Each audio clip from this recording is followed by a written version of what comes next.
The turmoil engulfing creative Australia continues to escalate, fueled by a cascade of damning criticism aimed at its embattled CEO, Adrian Collette.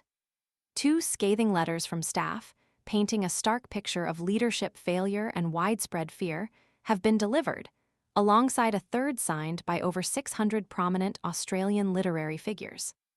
This collective outcry follows the controversial February decision to abruptly withdraw called Sabsabi and Michael D'Agostino's artistic team from the prestigious 2024 Venice Biennale.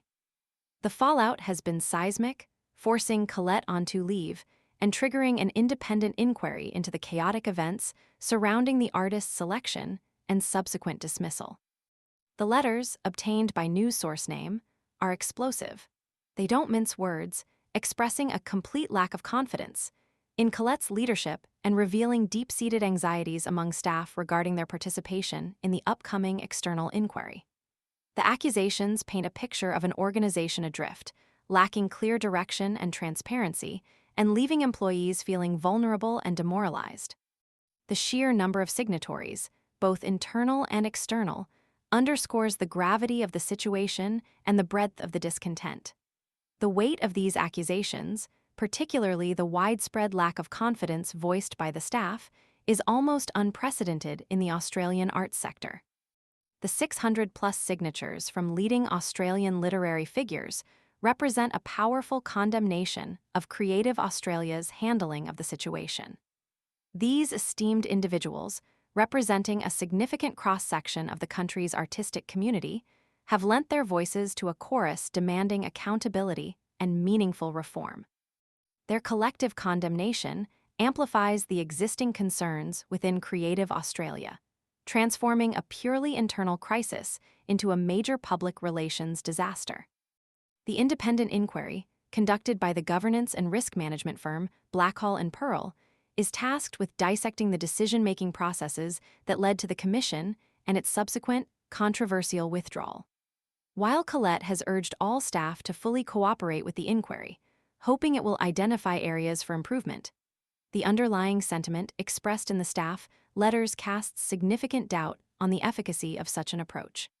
The trust deficit, deeply embedded within the organization, poses a significant challenge to any attempt at reconciliation or restorative action.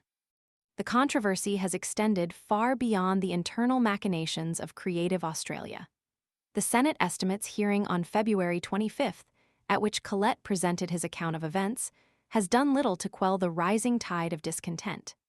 His testimony, reiterated in his response to the letters, appears to have done little to satisfy the growing chorus of critics, both inside and outside the organization.